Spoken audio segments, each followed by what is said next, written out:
ವಿರಕ್ತ್ಯಾ ಭಜದಮಲಜನೋನ್ನತ್ಯಭೂತ್ಯರ್ಪಕಾಯ ಕ್ಷಿತ್ಯಾಮತ್ಯಲ್ಪಭೃತ್ಯೇಷ್ವಪಿ ಕುಜನಕೃತೌದ್ಧತ್ಯಭೂತ್ಯಜಕಾಯ ಕರ್ತ್ರೇ ಧರ್ತ್ರೇ ಚ ಹರ್ತ್ರೇ ಹಯಮುಖಹರಯೇ ಮುತ್ರಪಾತ್ರೇ ನಮಸ್ತೆ ತಸ್ಮೈ ಕಸ್ಮೈಚಿದಸ್ಮನ್ಮನಸಿ ಧೃತಕಥಾ ವಿಸ್ಮೃತೌ ಸ್ಮಾರಕಾಯ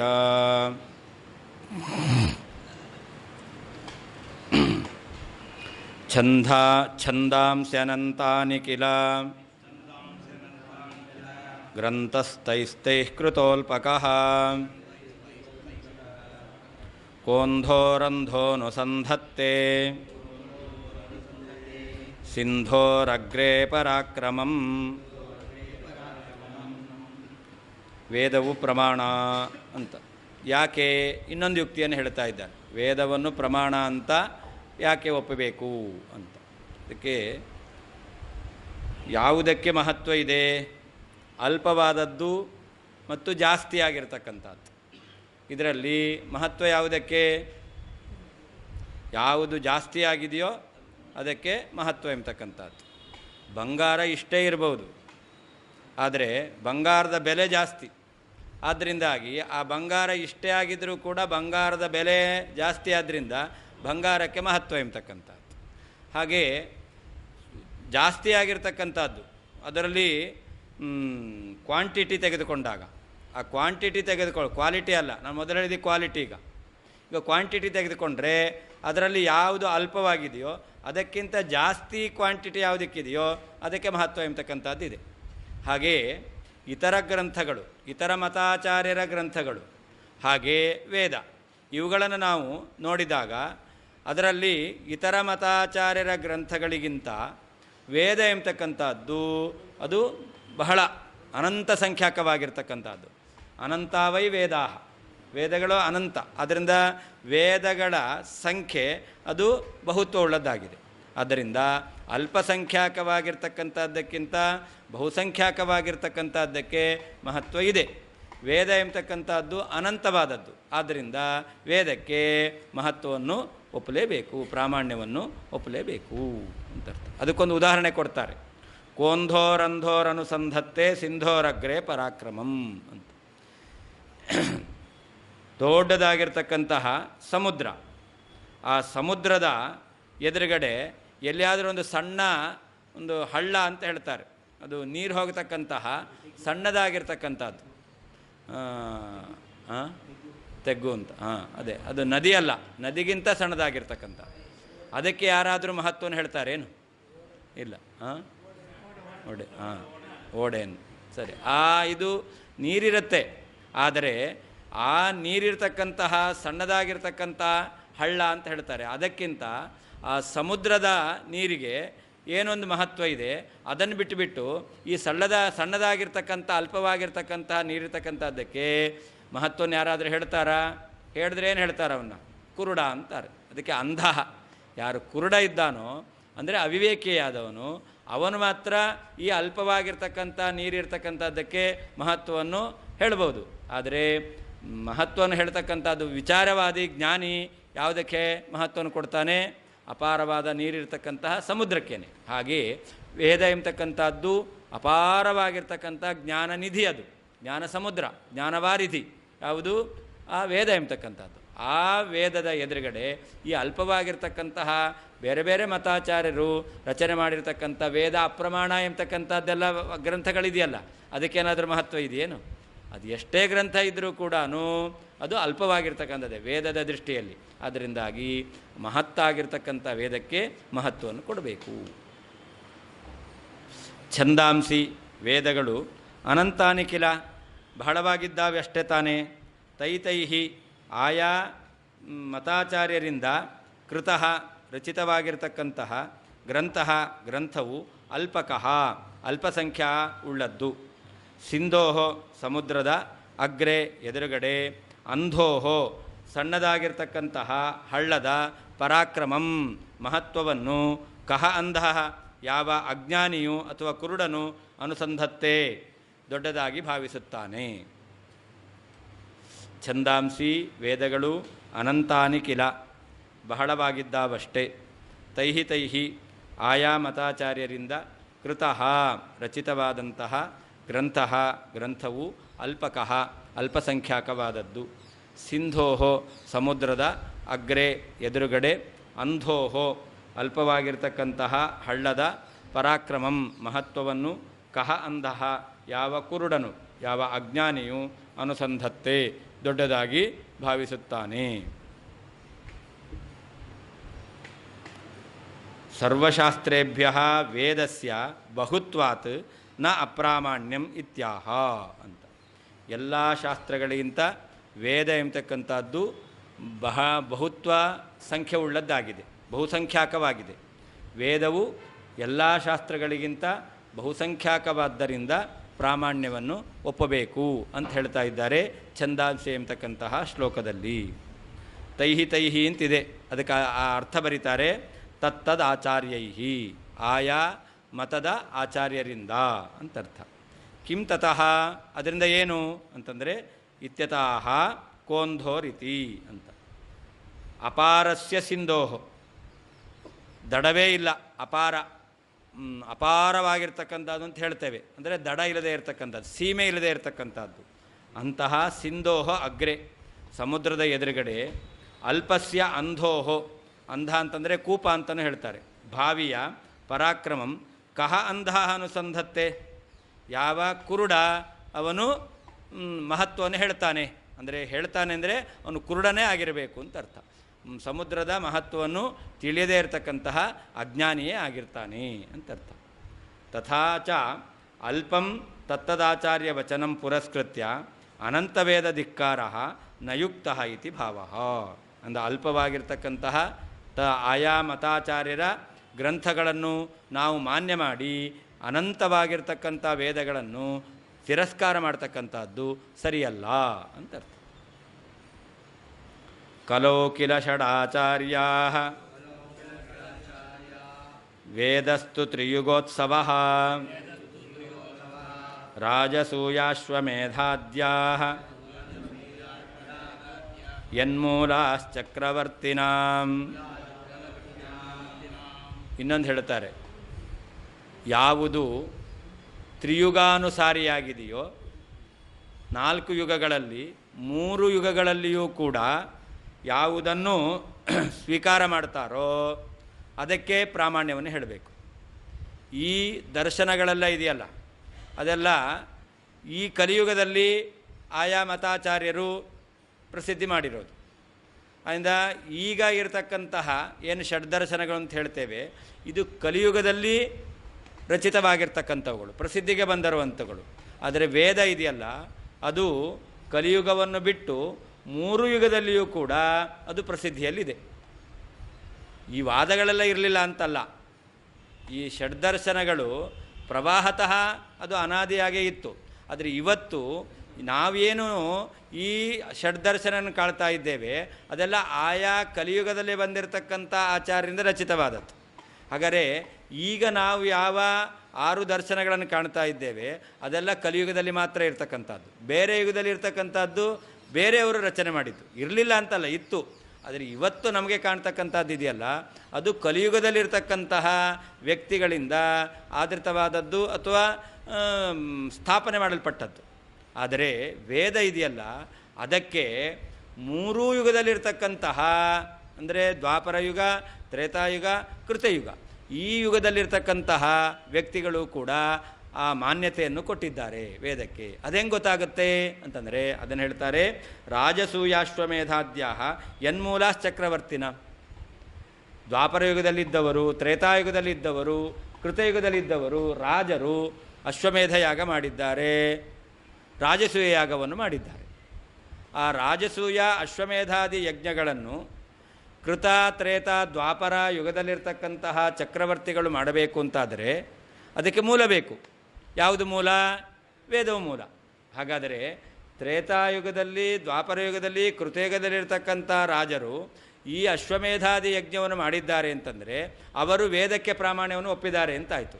ಹಾಗಾದರೆ ವೇದಕ್ಕೆ ಪ್ರಾಮಾಣ್ಯ 3 ಯುಗದಲ್ಲಿ ಅಂಗೀಕಾರ ಮಾಡಿದ್ದಾರೆ. ಆದ್ದರಿಂದ ಕಾಲಬಹುತ್ವ ವೇದಕ್ಕೆ ಇದೆ. ಆದರೆ ಈ 6 ದರ್ಶನಾಚಾರ್ಯರ ಏನೇನು ಮತ ಇದೆಯೋ ಅದು ಕೇವಲ ಒಂದು ಯುಗದಲ್ಲಿ ಮಾತ್ರ ಇರತಕ್ಕಂಥದ್ದು. ಆದ್ದರಿಂದ 3 ಯುಗದಲ್ಲಿ ಇರತಕ್ಕಂತಹ ವೇದ, ಒಂದು ಯುಗದಲ್ಲಿ ಮಾತ್ರ ಇರತಕ್ಕಂತಹ 6 ದರ್ಶನಗಳು, ಇವುಗಳನ್ನು ತುಲನೆ ಮಾಡಿ ನೋಡಿದಾಗ ಹೆಚ್ಚು ಕಾಲದಲ್ಲಿ ಆಧೃತವಾಗಿರ್ತಕ್ಕಂಥದ್ದು ಈ ವೇದ. ಆದ್ದರಿಂದ ಅದಕ್ಕೆ ಪ್ರಾಮಾಣ್ಯವನ್ನು ಒಪ್ಪಬೇಕು. ಷಡಾಚಾರ್ಯ 6 ಮತಾಚಾರ್ಯರು ಕಲೌಕಿಲ ಕಲಿಯುಗದಲ್ಲಿ ಪ್ರಸಿದ್ಧರಾಗಿದ್ದಾರೆ ಅಷ್ಟೇ ತಾನೇ. ಆದರೆ ಚಕ್ರವರ್ತಿನ ಆಯಾ ಯುಗದಲ್ಲಿರ್ತಕ್ಕಂತಹ ಚಕ್ರವರ್ತಿಗಳ ರಾಜಸೂಯ ಅಶ್ವಮೇಧಾದ್ಯಾಹ, ರಾಜಸೂಯ ಅಶ್ವಮೇಧ ಮೊದಲಾಗಿರ್ತಕ್ಕಂತಹ ಯಜ್ಞಗಳು ಯನ್ಮೂಲಾಹ ಯಾವ ವೇದ ಮೂಲಕವೇ ಆಗಿದ್ದಾವೋ ಸಹ ಅಂತಹ ವೇದ ವೇದವು ತ್ರಿಯುಗೋತ್ಸವ ಕೃತ ತ್ರೇತ ದ್ವಾಪರ ಎಂಬತಕ್ಕಂತಹ 3 ಯುಗದಲ್ಲಿಯೂ ಕೂಡ ಮೆರೆದಿದೆ. ಷಡಾಚಾರ್ಯ 6 ಮತಾಚಾರ್ಯರು ಕಲೌಕಿಲ ಕಲಿಯುಗದಲ್ಲಿ ಮಾತ್ರ ಇದ್ದಾರೆ ಅಷ್ಟೇ ತಾನೇ. ಆದರೆ ಚಕ್ರವರ್ತಿನ ಆಯಾ ಯುಗದಲ್ಲಿರ್ತಕ್ಕಂತಹ ಚಕ್ರವರ್ತಿಗಳ ರಾಜಸೂಯಾಶ್ವಮೇಧಾದ್ಯಾಹ, ರಾಜಸೂಯ ಅಶ್ವಮೇಧ ಮೊದಲಾಗಿರ್ತಕ್ಕಂತಹ ಯಜ್ಞಗಳು ಯನ್ಮೂಲಾಹ ಯಾವ ವೇದವನ್ನೇ ಮೂಲವಾಗಿ ಇಟ್ಟುಕೊಂಡು ಆಚರಿಸಲ್ಪಟ್ಟಿದ್ದಾವೋ ಸಹ ಎಲ್ಲ ಯಜ್ಞಗಳಿಗೆ ಮೂಲವಾಗಿರ್ತಕ್ಕಂತಹ ವೇದವು ತ್ರಿಯುಗೋತ್ಸವ ಕೃತ ತ್ರೇತ ದ್ವಾಪರ ಎಂಬತಕ್ಕಂತಹ 3 ಯುಗದಲ್ಲಿಯೂ ಕೂಡ ಮೆರೆದಿರುವಂತಹ ಗ್ರಂಥವಾಗಿದೆ. ಆದ್ದರಿಂದ ಅದಕ್ಕೆ ಪ್ರಾಮಾಣ್ಯವನ್ನು ಒಪ್ಪಬೇಕು.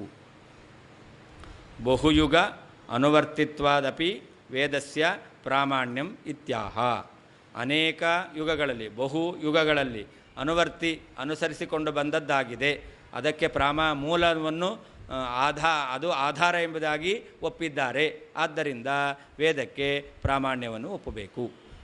ಅನೇಕ ಯುಗದಲ್ಲಿ ವೇದಕ್ಕೆ ಮಹತ್ವವನ್ನು ಕೊಟ್ಟಿರೋದರಿಂದ ವೇದವನ್ನು ಪ್ರಮಾಣ ಅಂತ ಹೇಳಬೇಕು. ಅದನ್ನು ಹೇಳ್ತಾರೆ ಕಲೋವಿತಿ.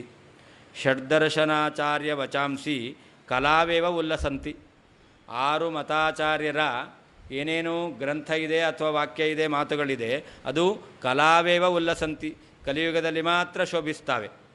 ವೇದಸ್ತು ವೇದವಾದರೂ ತತ್ಪೂರ್ವ ದ್ವಾಪರ ತ್ರೇತ ಕೃತ ಯುಗೋಲ್ಲಾಸೀತಿ ಭಾವ. ಈ ವೇದವಾದರೂ ಕಲಿಯುಗಕ್ಕಿಂತ ಮೊದಲಿರುವಂತಹ ದ್ವಾಪರ ತ್ರೇತ ಕೃತ ಈ 3 ಯುಗಗಳಲ್ಲಿಯೂ ಕೂಡ ಶೋಭಿಸ್ತಕ್ಕಂಥದ್ದಾಗಿದೆ. ತ್ರಿಗೋತ್ಸವತ್ವಂ ಉಪಪಾದಯತಿ ರಾಜಸೂಯ ಇತಿ. ಅಲ್ಲ, 3 ಯುಗದಲ್ಲಿ ವೇದವನ್ನು ಮೂಲವಾಗಿ ಸ್ವೀಕಾರ ಮಾಡಿದ್ದಾರೆ, ಆಧರಿಸಿಕೊಂಡಿದ್ದಾರೆ ಅನ್ನೋದು ಹೇಗೆ ಸಿದ್ಧವಾಗುತ್ತೆ ಅಂತಂದರೆ ಅದನ್ನು ಹೇಳ್ತಾರೆ ರಾಜಸೂಯ ಅಶ್ವಮೇಧಾದ್ಯ ಎಂಬತಕ್ಕಂಥ ವಾಕ್ಯದಿಂದ. ಯನ್ಮೂಲಾಹ ಅಂತಿದೆ, ಅದಕ್ಕರ್ಥ ವೇದ ಮೂಲಾಹ. ರಾಜಸೂಯ ಅಶ್ವಮೇಧ ಇತ್ಯಾದಿ ಯಜ್ಞಗಳನ್ನು ಚಕ್ರವರ್ತಿಗಳು ಮಾಡಿದ್ದಾರೆ. ಯಾವುದನ್ನು ಆಧಾರವನ್ನಿಟ್ಟುಕೊಂಡು ಅವರು ಯಜ್ಞವನ್ನು ಮಾಡಿದ್ದಾರೆ? ಯನ್ಮೂಲಾಹ, ವೇದವನ್ನು ಆಧಾರ ಮೂಲವಾಗಿಟ್ಟುಕೊಂಡು ಯಜ್ಞವನ್ನು ಮಾಡಿದ್ದಾರೆ. ರಾಜಸೂಯಾಶ್ವಮೇಧಾದಿ ಕೃತಯುಗಾದಿಶ್ವೇವ ಕುರ್ವಂತಿ ಇತಿ ಪ್ರಸಿದ್ಧಂ. ರಾಜಸೂಯ ಇತ್ಯಾದಿ ಯಜ್ಞಗಳನ್ನು ಯಾವ ಯುಗದಲ್ಲಿ ಮಾಡ್ತಾರೆ ಅಂತಂದರೆ ದ್ವಾಪರ ತ್ರೇತ ಕೃತಯುಗಗಳಲ್ಲಿ ಮಾಡ್ತಾರೆ. ಆದರೆ ಕಲಿಯುಗದಲ್ಲಿ ರಾಜಸೂಯ ಯಾಗ ಎಂಬತಕ್ಕಂಥದ್ದು ಇಲ್ಲವೇ ಇಲ್ಲ. ಯಾಕಿಲ್ಲ ಅಂತಂದರೆ ಅದನ್ನು ಯಾರು ಮಾಡಬೇಕು?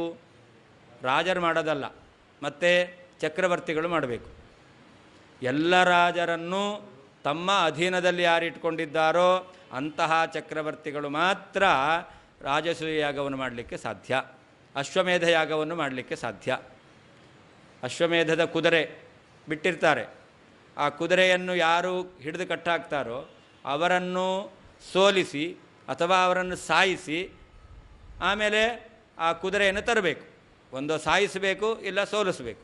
ಸೋಲಿಸಿದ್ರೆ ಅವರು ಕಪ್ಪ ಕಾಣಿಕೆಯನ್ನು ಕೊಡ್ತಾರೆ, ಸತ್ತರೆ ಎಲ್ಲ ಇವರದ್ದೇ ಆಗುತ್ತೆ. ಅಂತೂ ಎಲ್ಲರನ್ನು ಮಣಿಸಿ ಅನಂತರ ಆ ಕುದುರೆಯನ್ನು ತಂದು ಅವರು ಯಜ್ಞವನ್ನು ಮಾಡಬೇಕು. ಹಾಗಾದರೆ ಅವರು ಚಕ್ರವರ್ತಿಗಳೇ ಆಗಿರಬೇಕು. ಹಾಗಾದರೆ ಚಕ್ರವರ್ತಿಗಳು ಕಲಿಯುಗದಲ್ಲಿಲ್ಲ. ಆದ್ದರಿಂದಾಗಿ ಕಲಿಯುಗವನ್ನು ಬಿಟ್ಟು ಉಳಿದ ಯುಗದಲ್ಲಿ ಈ ಅಶ್ವಮೇಧ ರಾಜಸೂಯಾದಿ ಯಜ್ಞವನ್ನು ಮಾಡ್ತಾರೆ. ಆ ಯಜ್ಞ ಮಾಡಬೇಕು ಅಂತಾದರೆ ಅದಕ್ಕೊಂದು ಮೂಲ ಆಧಾರ ಬೇಕು. ಯಾವುದು ಮೂಲಾಧಾರ? ವೇದ. ಆದ್ದರಿಂದ ಕೃತಯುಗಾದಿಗಳಲ್ಲಿ ವೇದಕ್ಕೆ ಅವರು ಪ್ರಾಮಾಣ್ಯವನ್ನು ಒಪ್ಪಿದ್ದಾರೆ ಎಂಬತಕ್ಕಂಥದ್ದು ಅವರು ಮಾಡಿರುವಂತಹ ಯಜ್ಞಯಾಗಾದಿಗಳಿಂದ ಸಿದ್ಧವಾಗುತ್ತೆ. ಆದ್ದರಿಂದ 3 ಯುಗದಲ್ಲಿ ಯಜ್ಞಯಾಗಾದಿಗಳನ್ನು ಮಾಡಿರೋದ್ರಿಂದ 3 ಯುಗದವರು ವೇದಕ್ಕೆ ಪ್ರಾಮಾಣ್ಯವನ್ನು ಒಪ್ಪಿದ್ದಾರೆ ಅಂತಾಯಿತು. ಹಾಗಾದರೆ ಮತಾಚಾರ್ಯರ ಮಾತುಗಳು ಕೇವಲ ಕಲಿಯುಗದಲ್ಲಿ ಮಾತ್ರ ಇರತಕ್ಕಂಥದ್ದು. ಅಂದರೆ ಬಹುಯುಗದಲ್ಲಿ ಮಹತ್ವ ವೇದಕ್ಕಿದೆ, ಅಲ್ಪಯುಗದಲ್ಲಿ ಮಹತ್ವ ಇರತಕ್ಕಂಥದ್ದು ಈ 6 ದರ್ಶನದ ಆಚಾರ್ಯರ ಮಾತುಗಳಿಗೆ. ಆದ್ದರಿಂದ ವೇದವು ಪ್ರಮಾಣ ಅಂತ ಒಪ್ಪಬೇಕು. ಆಚಾರ್ಯರ ಮಾತು, ಷಡ್ದರ್ಶನ ಮತಾಚಾರ್ಯರ ಮಾತಿಗಿಂತ ವೇದಕ್ಕೆ ಮಹತ್ವ ಇದೆ.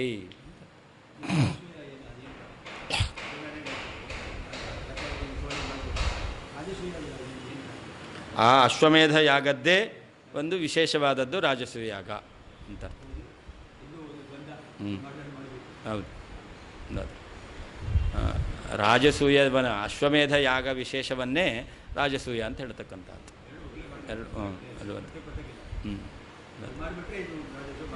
ರಾಜಸೂಯ ಯಾಗ ಮಾಡಿದ್ರೆ ಅಶ್ವಮೇಧ ಯಾಗ ಮಾಡಿದಂತೆ. ಹೌದು, ಅದೆಲ್ಲ. ಆದರೆ ಇದರಲ್ಲಿ ಒಂದು ವಿಶೇಷ ಇದೆ. ಎಲ್ಲರೂ ಕೂಡ ಇದಕ್ಕೆ ಏನು ಕಪ್ಪ ಕಾಣಿಕೆಯನ್ನು ಒಪ್ಪಿಸಲೇಬೇಕು. ರಾಜಸೂಯ ಯಾಗವನ್ನು ಚಕ್ರವರ್ತಿಯಾದವರು ಮಾತ್ರ ಮಾಡಲಿಕ್ಕೆ ಸಾಧ್ಯ. ಅಶ್ವಮೇಧ ಯಾಗವನ್ನು ಚಕ್ರವರ್ತಿಯಾದವರೇ ಮಾಡಬೇಕು ಅಂತಿಲ್ಲ. ಅಂದರೆ ಸಾಮರ್ಥ್ಯವುಳ್ಳಂತಹ ವ್ಯಕ್ತಿ ಮಾಡಬಹುದು. ಅಷ್ಟು ವ್ಯತ್ಯಾಸ. ಇವನು ಚಕ್ರವರ್ತಿ ಅಂತ ಒಪ್ಕೊಂಡಿರಬೇಕು, ಅಂಥವ್ರು ಮಾತ್ರ ರಾಜಸೂಯ ಯಾಗ ಮಾಡಲಿಕ್ಕೆ ಸಾಧ್ಯ. ಅದನ್ನೇ ಜರಾಸಂಧನನ್ನು ಕೊಂದ ಮೇಲೆ ರಾಜಸೂಯ ಯಾಗ ಮಾಡಲಿಕ್ಕೆ ಆಯಿತು ಅಂತಾಯ್ತು. ದ್ವಿಪಾತ್ ಚತುಷ್ಪಾಚ್ಚ ತತ್ರ ಧರ್ಮೋತ್ರ ಚೈಕಪಾತ್ ಧರ್ಮಾನುಶಾಸನಂ ತದ್ವಾ ವಾದಿವಾಗ್ವಾ ವಿಚಾರ್ಯತಾಂ. ಇನ್ನೊಂದು ಕಾರಣವನ್ನು ಹೇಳ್ತಾರೆ, ವೇದವು ಪ್ರಮಾಣ ಅಂತ ಒಪ್ಪಬೇಕು ಅಂತ. ಯಾಕೆ ಅಂತಂದರೆ, ಯುಗಗಳಲ್ಲಿ ಆಚರಣೆ ಮಾಡಬೇಕಾಗಿರ್ತಕ್ಕಂತಹ ಧರ್ಮ ಏನಿದೆ ಆ ಧರ್ಮವನ್ನು ತಿಳಿಸ್ಕೊಡ್ತಕ್ಕಂಥದ್ದು ವೇದ. ಹಾಗಾದರೆ ಆಯಾ ಯುಗಗಳಲ್ಲಿ ಅನುಷ್ಠಾನ ಮಾಡ್ತಕ್ಕಂತಹ ಏನೇನು ಧರ್ಮ ಇದೆಯೋ ಆ ಧರ್ಮಕ್ಕೆ ಮೂಲವಾಗಿರ್ತಕ್ಕಂಥದ್ದು ವೇದ. ಯಜ್ಞಯಾಗಾದಿಗಳಿಗೆ ಮಾತ್ರ ಅಲ್ಲ, ಆಯಾ ಯುಗಗಳಲ್ಲಿ ಅನುಷ್ಠಾನ ಮಾಡಬೇಕಾದಂತಹ ಧರ್ಮಗಳಿದೆಯಲ್ಲ ಆ ಧರ್ಮಗಳಿಗೆ ಮೂಲವಾಗಿರ್ತಕ್ಕಂಥದ್ದು ವೇದ. ವೇದ ಪ್ರಣಹಿತೋ ಧರ್ಮ. ಹಾಗಾದರೆ ಧರ್ಮ ಯಾವುದರಿಂದ ತಿಳಿಯಲ್ಪಡುತ್ತೆ? ವೇದದಿಂದ. ಹಾಗಾದರೆ ಕೃತಯುಗದಲ್ಲಿ, ತ್ರೇತಾಯುಗದಲ್ಲಿ, ದ್ವಾಪರ ಯುಗದಲ್ಲಿ ಇರತಕ್ಕಂತಹ ಜನರು ಧರ್ಮವನ್ನು ಅನುಷ್ಠಾನ ಮಾಡ್ತಾಯಿದ್ರು. ಆದರೆ ಕಲಿಯುಗದಲ್ಲೂ ಧರ್ಮಾನುಷ್ಠಾನ ಮಾಡ್ತಾರೆ. ಅದಕ್ಕೆ ಹೇಳ್ತಾರೆ, ಕಲಿಯುಗದಲ್ಲಿ 1 ಪಾದ ಧರ್ಮ, ದ್ವಾಪರ ಯುಗದಲ್ಲಿ 2 ಪಾದ ಧರ್ಮ, ತ್ರೇತಾಯುಗದಲ್ಲಿ 3 ಪಾದ ಧರ್ಮ, ಹಾಗೆ ಕೃತಯುಗದಲ್ಲಿ ಆಗಬೇಕಾದ್ರೆ 4 ಪಾದ ಧರ್ಮ. ಧರ್ಮಕ್ಕೆ 4 ಪಾದಗಳು ಅಂತ ಹೇಳ್ತಾರೆ. ಯಾವುದದು? ತಪಃ, ಶೌಚಂ, ದಯಾ, ಸತ್ಯಂ ಇತಿ ಪಾದಾಹ ಚತುಷ್ಟಯಂ. ಇದು ಪಾದಚತುಷ್ಟಯಂ ಅಂತ 4 ಪಾದಗಳು. ಮೊದಲನೇದಾಗಿ ತಪಸ್ಸು, ಎರಡನೇದು ಅಂತರಂಗ ಶುದ್ಧಿ, ಮೂರನೇದು ದಯ, ನಾಲ್ಕನೇದು ಸತ್ಯ. ಇದು 4 ಪಾದ ಧರ್ಮ ಕೃತಯುಗದಲ್ಲಿ ಇತ್ತು. ಎಲ್ಲರೂ ತಪಸ್ಸು ಮಾಡ್ತಾಯಿದ್ರು, ಎಲ್ಲರಲ್ಲಿಯೂ ಅಂತಃಕರಣ ಶುದ್ಧಿ ಇತ್ತು ಹೆಚ್ಚಾಗಿ ಅಂತ ಅರ್ಥ. ಹಾಗೆ ಎಲ್ಲರೂ ದಯವುಳ್ಳವರಾಗಿದ್ದರು, ಎಲ್ಲರೂ ಸತ್ಯವನ್ನು ನುಡಿತಾ ಇದ್ದರು, ಪ್ರಾಮಾಣಿಕರಾಗಿದ್ದರು. ಆದರೆ ತ್ರೇತಾಯುಗ ಬಂದಾಗ, ಕೃತಯುಗ ಹೋಗಿ ತ್ರೇತಾಯುಗ ಬಂತು ಅಂತಂದರೆ 1 ಪಾದ ಹೋಯಿತು. ಯಾವ ಪಾದ ಹೋಯಿತು? ತಪಸ್ಸು ಎಂಬತಕ್ಕಂಥ ಪಾದ ಹೋಯಿತು. ಮತ್ತು ಸ್ವಲ್ಪವಾದ ಅಂತಃಕರಣ ಶುದ್ಧಿ, ಆಮೇಲೆ ಸ್ವಲ್ಪವಾದ ದಯ, ಆಮೇಲೆ ಸ್ವಲ್ಪವಾದ ಪ್ರಾಮಾಣಿಕತೆ ಇತ್ತು. ಆದರೆ ಮುಂದೆ ತ್ರೇತಾಯುಗವು ಹೋದ ಮೇಲೆ ದ್ವಾಪರ ಯುಗ ಬಂತು. ಆವಾಗ ಅಂತಃಕರಣ ಶುದ್ಧಿಯೂ ಹೋಯಿತು, ಸ್ವಲ್ಪ ದಯ, ಸ್ವಲ್ಪ ಸತ್ಯವಚನ ಎಂಬತಕ್ಕಂಥದ್ದಿತ್ತು. ಕಲಿಯುಗ ಬಂದಾಗ ಅದು ಹೋಯಿತು, ದಯೆ ಹೋಯಿತು, ದಯಾದಾಕ್ಷಿಣ್ಯ ಇಲ್ಲೇ ಇಲ್ಲ. ಅದೆಲ್ಲ ರಾಯರಿಗೆ, ದಯಾದಾಕ್ಷಿಣ್ಯ ವೈರಾಗ್ಯ ಅವರಿಗದು, ಉಳಿದವರಿಗೆಲ್ಲ ಇಲ್ಲ. ಅದರಿಂದ ಆ ದಯಾಯೂ ಹೋಯಿತು, ಶುಚಿತ್ವವೂ ಹೋಯಿತು, ಆಮೇಲೆ ತಪಸ್ಸು ಹೋಯಿತು. ಉಳಿದದ್ದು ಯಾವುದು? ಸತ್ಯ ಒಂದೇ ಪಾದ ಅಂತ. ಅದು ಕಲಿಯುಗದಲ್ಲಿ. ಹೀಗೆ 4 ಪಾದ 3 ಪಾದ 2 ಪಾದ ಎಂಬತಕ್ಕಂತಹ ಈ ವೇದದಿಂದ ತಿಳಿದು ಬಂದಿರತಕ್ಕಂಥ ಧರ್ಮಾಚರಣೆ 3 ಯುಗಗಳಲ್ಲಿತ್ತು. ಆದರೆ ಅತ್ರ ಏಕಪಾದ ಧರ್ಮ, ಕಲಿಯುಗದಲ್ಲಿ ಆಗಬೇಕಾದರೆ ಒಂದೇ ಪಾದ ಧರ್ಮ ಎಂಬತಕ್ಕಂಥದ್ದು. ಆದರೆ ಆ ಅಧಿಕವಾಗಿರ್ತಕ್ಕಂತಹ ಪಾದ ಧರ್ಮವನ್ನು ತಿಳಿಸ್ಕೊಡ್ತಕ್ಕಂಥದ್ದು ಯಾವುದು? ವೇದ. ಆದ್ದರಿಂದ ಆ ಎಲ್ಲ ಯುಗಗಳಲ್ಲಿ ಅಧಿಕವಾಗಿ ಪಾದ ಧರ್ಮವನ್ನು ಅನುಷ್ಠಾನ ಮಾಡ್ತಾ ಇದ್ದದ್ರಿಂದಾಗಿ ವೇದಗಳಿಗೆ ಮಹತ್ವವನ್ನು ಒಪ್ಪಬೇಕು. ಕಲಿಯುಗದಲ್ಲಿ ಅಲ್ಪವಾಗಿರ್ತಕ್ಕಂಥ ಧರ್ಮವನ್ನು ಅನುಷ್ಠಾನ ಮಾಡ್ತಾರೆ. ಆದ್ದರಿಂದ ಆ ಕಲಿಯುಗದಲ್ಲಿರ್ತಕ್ಕಂತಹ ವ್ಯಕ್ತಿಗಳು ವೇದಕ್ಕೆ ಅಪ್ರಾಮಾಣ್ಯವನ್ನು ಹೇಳ್ತಾರೆ ಅಂತಂದರೆ ಆ ಅಪ್ರಾಮಾಣ್ಯಕ್ಕೆ ಮಹತ್ವ ಇಲ್ಲ. ಯಾಕೆ?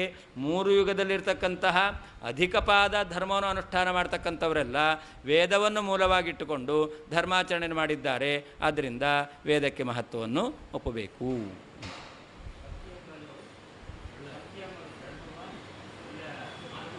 ಸತ್ಯ ಅಂತಂದರೆ ಅದು ಒಂದು ಧರ್ಮ. ಏನು? ಸುಳ್ಳು ಮಾತಾಡದೇ ಇರೋದು ಅದು ಒಂದು ಧರ್ಮ. ಅಂದ ಸತ್ಯ ಅನ್ನೋದು ಕೂಡ ಧರ್ಮವೇ.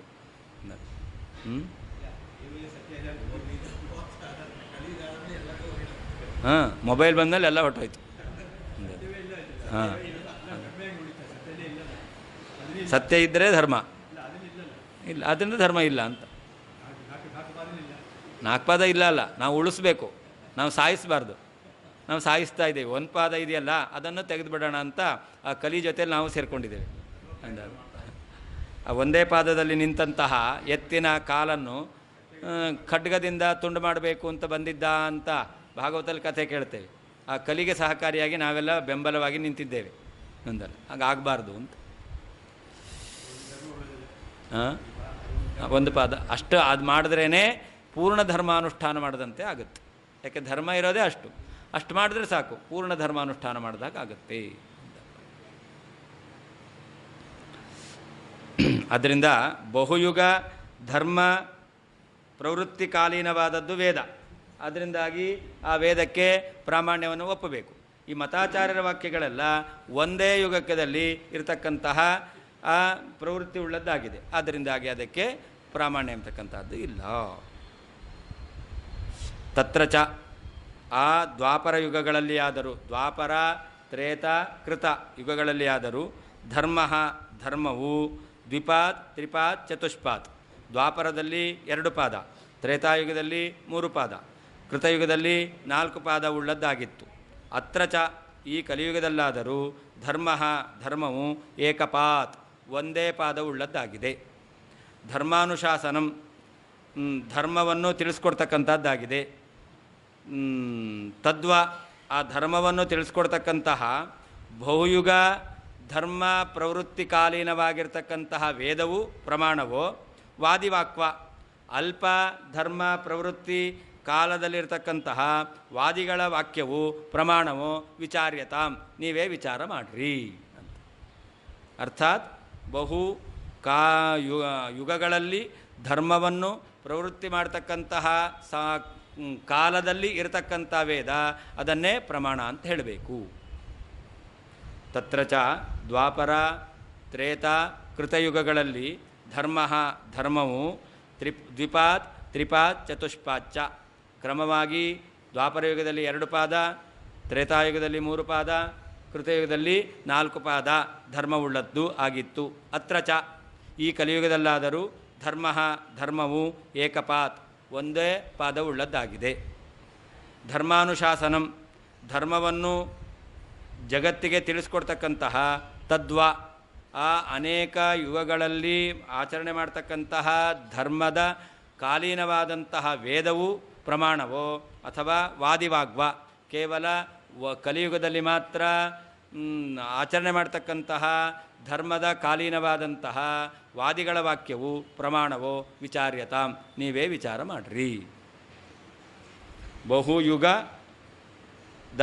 ಅನುಷ್ಠಾನ ಮಾಡ್ತಕ್ಕಂತಹ ಧರ್ಮಗಳ ಕಾಲದಲ್ಲಿ ಇರತಕ್ಕಂಥದ್ದು ವೇದ, ಆದ್ದರಿಂದ ಅದನ್ನು ಪ್ರಮಾಣ ಅಂತ ಹೇಳಬೇಕು. ಬಹುತರ ಧರ್ಮ ಸಂಚಾರ ಸಹಚರಿತತ್ವಾಚ್ಚ ವೇದ ಏವ ಹಿ ಧರ್ಮಾನುಶಾಸನಂ. ಅನೇಕ ವಿಧವಾದಂತಹ ಧರ್ಮಗಳ ಆಚರಣೆ ಇರುವ ಕಾಲದಲ್ಲಿ ಇದ್ದದರಿಂದ. ಬಹುತರ ಧರ್ಮ ಸಂಚಾರ ಅಂತಂದರೆ ಸಮ್ಯಕ್ ಚರತಿ ಇತಿ ಸಂಚಾರ, ಚೆನ್ನಾಗಿ ಆಚರಣೆ ಮಾಡ್ತಕ್ಕಂಥದ್ದು, ಅಂದರೆ ಸರಿಯಾದ ಆಚರಣೆ ಇದ್ದದ್ದು. ಯಾವುದು? ದ್ವಾಪರ ಯುಗ, ತ್ರೇತಾಯುಗ, ಕೃತಯುಗ, ಅಲ್ಲಿ ಸಹಚರಿತ್ವಾತ್, ಆ ಕಾಲದಲ್ಲಿ ಇದ್ದದ್ದು ಯಾವುದು? ವೇದ. ಆದ್ದರಿಂದ ಅದೇ ಧರ್ಮಾನುಶಾಸನಂ, ಧರ್ಮವನ್ನು ತಿಳಿಸ್ಕೊಡ್ತಕ್ಕಂಥದ್ದು. ತತಶ್ಚ ತಸ್ಯೈವ ಪ್ರಾಮಾಣ್ಯಂ, ಅದರಿಂದ ವೇದಕ್ಕೆ ಪ್ರಾಮಾಣ್ಯ ಎಂಬತಕ್ಕಂಥದ್ದನ್ನು ಹೇಳ್ತಾ ಇದ್ದಾರೆ ದ್ವಿಪಾತ್ ಎಂಬತಕ್ಕಂಥ ಶ್ಲೋಕದಲ್ಲಿ. ತತ್ರ ದ್ವಾಪರಾದಿ ಯುಗೇಶು ಅತ್ರ ಕಲಿಯುಗೆ. ತತ್ರ ಅಂತ ವಾಕ್ಯ ಇದೆ, ಅದಕ್ಕೇನರ್ಥ? ಪದಕ್ಕೆ ದ್ವಾಪರ, ತ್ರೇತ, ಕೃತಯುಗಗಳಲ್ಲಿ ಅಂತ ಅರ್ಥ. ಅತ್ರ ಅಂದರೆ ಏನರ್ಥ? ಕಲಿಯುಗದಲ್ಲಿ ಅಂತ ಅರ್ಥ. ತದ್ವಾ ಇತ್ಯನೇನ, ತದ್ವಾ ಅಂತಿದೆ, ತದ್ವಾ ವಾದಿವಾಗ್ವಾ ಅಂತಿದೆ. ತದ್ವಾ ಅಂದ್ರೇನು? ಬಹುಧರ್ಮ ಪ್ರವೃತ್ತಿಕಾಲೀನತ್ವಂ ವೇದಸ್ಯ ಧ್ವನಯತಿ. ತದ್ವಾ ಅಂತಂದರೆ ಅನೇಕ ಧರ್ಮವನ್ನು ಅನುಷ್ಠಾನ ಮಾಡ್ತಕ್ಕಂತಹ ದ್ವಾಪರ, ತ್ರೇತ, ಕೃತ ಈ ಯುಗದಲ್ಲಿ ಇದ್ದಂತಹ ವೇದ ಅಂತ ಆ ತದ್ವಾ ಶಬ್ದದ ಅರ್ಥ. ಬಹುಧರ್ಮ ಪ್ರವೃತ್ತಿಕಾಲೀನತ್ವಂ, ಬಹಳ ವಿಧವಾದ ಧರ್ಮವನ್ನು ಅನುಷ್ಠಾನ ಮಾಡತಕ್ಕಂತಹ ಕಾಲದಲ್ಲಿ ಇರತಕ್ಕಂಥದ್ದು ಯಾವುದು? ವೇದ ಅಂತ ಅರ್ಥ. ಧರ್ಮ ಪ್ರವೃತ್ತಿಕಾಲೀನಂ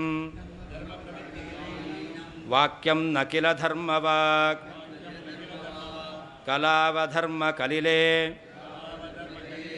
ಧರ್ಮಶಾಸ್ತ್ರಕೃತಃ ಕಿಲ. ಹಿಂದೆ ಹೇಳಿದ್ದನ್ನೇ ಪುನಃ ಸ್ಪಷ್ಟಪಡಿಸ್ತಾ ಇದ್ದಾರೆ. ಧರ್ಮ ಪ್ರಾಚುರ್ಯ ಇರತಕ್ಕಂಥದ್ದು, ಧರ್ಮವು ವಿಶೇಷವಾಗಿ ಅನುಷ್ಠಾನ ಮಾಡಲ್ಪಟ್ಟದ್ದು. ಧರ್ಮದ ವಿಶೇಷವಾದ ಆಚರಣೆ ಯಾವಾಗಿತ್ತು? ಕೃತಯುಗಾದಿಗಳಲ್ಲಿ ಇತ್ತು. ಕೃತ ಮೊದಲಾಗಿರ್ತಕ್ಕಂತಹ ಯುಗಗಳಲ್ಲಿ ಧರ್ಮವನ್ನು ವಿಶೇಷವಾಗಿ ಅನುಷ್ಠಾನ ಮಾಡ್ತಾಯಿದ್ರು. ಹಾಗಾದರೆ ನೀವು ನಿಮ್ಮ ಮತ ಪ್ರಕಾರ, ನಿಮ್ಮ ಅಭಿಪ್ರಾಯದಂತೆ ಅನೇಕ ಯುಗಗಳಲ್ಲಿ ಧರ್ಮವನ್ನು ಆಚರಣೆಗೆ ಅನುಷ್ಠಾನ ಮಾಡಲಿಕ್ಕೆ ಮೂಲವಾದ ವೇದ ಅದು ಪ್ರಮಾಣ ಅಲ್ಲ. ಯಾಕೆ? ವೇದಕ್ಕೆ ಅಪ್ರಾಮಾಣ್ಯ ಒಪ್ತಾರಲ್ಲ. ಬೌದ್ಧರು, ಚಾರ್ವಾಕರು ವೇದವನ್ನು ಪ್ರಮಾಣ ಅಂತ ಹೇಳಲ್ಲ. ಹಾಗಾದರೆ ನಿಮ್ಮ ಮತ ಪ್ರಕಾರ ಅನೇಕ ಯುಗಗಳಲ್ಲಿ ಧರ್ಮವನ್ನು ಅನುಷ್ಠಾನ ಮಾಡಲಿಕ್ಕೆ ಯಾವುದು ಮೂಲವಾಗಿದೆಯೋ ಅದು ಪ್ರಮಾಣ ಅಲ್ಲ, ಅದು ಧರ್ಮಬೋಧಕ ಅಲ್ಲ. ಆದರೆ ಯಾವುದು ಅತ್ಯಂತ ಅಲ್ಪವಾಗಿರ್ತಕ್ಕಂತಹ ಧರ್ಮವನ್ನು ಅನುಷ್ಠಾನ ಮಾಡ್ತಕ್ಕಂತಹ ಕಾಲದಲ್ಲಿದೆಯೋ ಯಾವುದು? ವಾದಿಗಳ ವಾಕ್ಯ, ಅದು ಎಂಬತಕ್ಕಂಥದ್ದು ಪ್ರಮಾಣ ಅಂತ ಆಗಬೇಕಾಗಿತ್ತು. ಅದು ಸರಿಯಲ್ಲ. ಬಹುಕಾಲದಲ್ಲಿರ್ತಕ್ಕಂತಹ ವೇದ ಎಂಬತಕ್ಕಂಥದ್ದು ಪ್ರಮಾಣ ಆಗಬೇಕು. ಅಲ್ಪಕಾಲದಲ್ಲಿರ್ತಕ್ಕಂತಹ ವಾದಿಗಳ ವಾಕ್ಯ ಎಂಬತಕ್ಕಂಥದ್ದು ಪ್ರಮಾಣ ಆಗಲಿಕ್ಕೆ ಸಾಧ್ಯ ಇಲ್ಲ. ಅದು ಕಲವು ಅಧರ್ಮ ಕಲಿಲೆ, ಅಧರ್ಮವನ್ನೇ ವಿಶೇಷವಾಗಿ ಅನುಷ್ಠಾನ ಮಾಡ್ತಕ್ಕಂಥ ಯುಗ ಅಂತಂದರೆ ಅದು ಕಲಿಯುಗ. ಅಂತಹ ಕಲಿಯುಗದಲ್ಲಿ ಈ ಮತಾಚಾರ್ಯರ ವಾಕ್ಯ ಎಂಬತಕ್ಕಂಥದ್ದು ಪ್ರಮಾಣ ಆಗಲಿಕ್ಕೆ ಹೇಗೆ ಸಾಧ್ಯ ಅಂತ. ಧರ್ಮ ಪ್ರವೃತ್ತಿಕಾಲೀನಂ ವಾಕ್ಯಂ, ಧರ್ಮದ ವಿಶೇಷವಾದ ಆಚರಣೆಯ ಕಾಲದಲ್ಲಿ ಅಂದರೆ ಕೃತಯುಗಾದಿಗಳಲ್ಲಿ ಇರತಕ್ಕಂತಹ ವೇದವಾಕ್ಯವು ಧರ್ಮವಾಕ್ನಕಿಲ, ಧರ್ಮವನ್ನು ಬೋಧನೆ ಮಾಡೋದಿಲ್ಲ. ಆದರೆ ಅಧರ್ಮ ಕಲಿಲೆ, ಅಧರ್ಮದಿಂದ ಕಲುಷಿತವಾಗಿರ್ತಕ್ಕಂತಹ ಕಲಿಯುಗದಲ್ಲಿ ಧರ್ಮಶಾಸ್ತ್ರಕೃತ, ಧರ್ಮಶಾಸ್ತ್ರವನ್ನು ಮಾಡಿರ್ತಕ್ಕಂತಹ ಮತಾಚಾರ್ಯರ ವಾಕ್ಯಗಳು ಸಂಭವಂತಿ ಕಿಲ, ತಾವಾಗೇ ಹುಟ್ಕೊಂಡಿದ್ದಾವೆ ತಾನೇ, ಅವುಗಳು ಪ್ರಮಾಣ ಆಗುತ್ತೇನು? ಆಗೋದಿಲ್ಲ. ಇದೆಲ್ಲ ಕಾಕುಧ್ವನಿಯಲ್ಲಿ ಈ ಶ್ಲೋಕಗಳಿಗೆ ಅರ್ಥವನ್ನು ಹೇಳಬೇಕು. ನೀವು ಹೇಳುವ ರೀತಿಯಲ್ಲಿ ಒಂದು ರೀತಿ ಅಪಹಾಸ್ಯ ಮಾಡೋದು. ತುಂಬ ಕಾಲದಲ್ಲಿ ಯುಗಗಳಲ್ಲಿ ಇದ್ದಂಥ ವೇದ ಧರ್ಮಬೋಧಕ ಅಲ್ಲ, ಅಲ್ಪ ಕಾಲದಲ್ಲಿರ್ತಕ್ಕಂಥ ಮತಾಚಾರ್ಯ ವಾಕ್ಯ ಧರ್ಮಬೋಧಕ. ಆಹಾ, ಏನು ಚೆನ್ನಾಗಿ ಹೇಳ್ತೀರಾ ಅಂತ ಅದನ್ನು ಧ್ವನಿಯನ್ನು ಇಟ್ಕೊಳ್ಬೇಕು. ಧರ್ಮ ಪ್ರವೃತ್ತಿಕಾಲೀನಂ ವಾಕ್ಯಂ, ಧರ್ಮವನ್ನು ಅನುಷ್ಠಾನ ಮಾಡ್ತಕ್ಕಂತಹ ಕೃತಯುಗಾದಿ ಕಾಲದಲ್ಲಿ ಇರತಕ್ಕಂತಹ ವೇದವಾಕ್ಯವೂ ಧರ್ಮವಾಕ್ನಕಿಲ, ಧರ್ಮವನ್ನು ಬೋಧನೆ ಮಾಡ್ತಕ್ಕಂಥದ್ದು ಅಲ್ಲ. ಆದರೆ ಅಧರ್ಮ ಕಲಿಲೆ, ಅಧರ್ಮದಿಂದ ಕಲುಷಿತವಾಗಿರ್ತಕ್ಕಂತಹ ಕಲಿಯುಗದಲ್ಲಿ ಧರ್ಮಶಾಸ್ತ್ರಕೃತ, ಧರ್ಮಶಾಸ್ತ್ರವನ್ನು ರಚನೆ ಮಾಡಿರ್ತಕ್ಕಂತಹ ಮತಾಚಾರ್ಯರ ವಾಕ್ಯ ಧರ್ಮಶಾಸ್ತ್ರಕೃತ, ಧರ್ಮಶಾಸ್ತ್ರವನ್ನು ರಚನೆ ಮಾಡ್ತಕ್ಕಂಥವರು ಸಂಭವಂತಿ ಹುಟ್ಟುತ್ತಾ ಇದ್ದಾರೆ. ಅದರಿಂದ ಅಧರ್ಮಭೂಯಿಷ್ಠವಾಗಿರ್ತಕ್ಕಂತಹ ಕಲಿಯುಗದಲ್ಲಿ ಇರತಕ್ಕಂತಹ ಈ ಮತಾಚಾರ್ಯರ ವಾಕ್ಯಗಳು ಪ್ರಮಾಣವೇ? ಇದು ಸರಿಯಲ್ಲ ಅಂತ.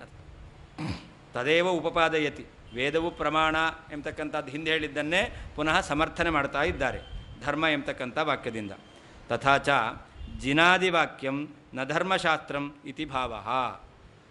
ಜಿನರ ವಾಕ್ಯ, ಬುದ್ಧನ ವಾಕ್ಯ ಇದ್ಯಾವುದು ಕೂಡ ಧರ್ಮಬೋಧಕ ಅಲ್ಲ. ಯಾಕಲ್ಲ? ಅದೆಲ್ಲವೂ ಕೂಡ ಧರ್ಮಶಾಸ್ತ್ರಕೃತ. ಧರ್ಮಶಾಸ್ತ್ರವನ್ನು ರಚನೆ ಮಾಡುವವರು ಜಿನ ಆಗಿರ್ಬೋದು, ಬುದ್ಧ ಆಗಿರ್ಬೋದು, ಇವರೆಲ್ಲ ಯಾವಾಗಿದ್ದಾರೆ? ಕಲಿಯುಗದಲ್ಲಿದ್ದಾರೆ. ಇಂಥವರ ವಾಕ್ಯ ಅದು ಪ್ರಮಾಣ ಆಗಲಿಕ್ಕೆ ಹೇಗೆ ಸಾಧ್ಯ? ಧರ್ಮಬೋಧಕ ಆಗಲಿಕ್ಕೆ ಹೇಗೆ ಸಾಧ್ಯ? ಅಲ್ಲವೇ ಅಲ್ಲ. ಅದ್ಯಾಪಿ ಮಧ್ಯಸ್ಥಗಿರ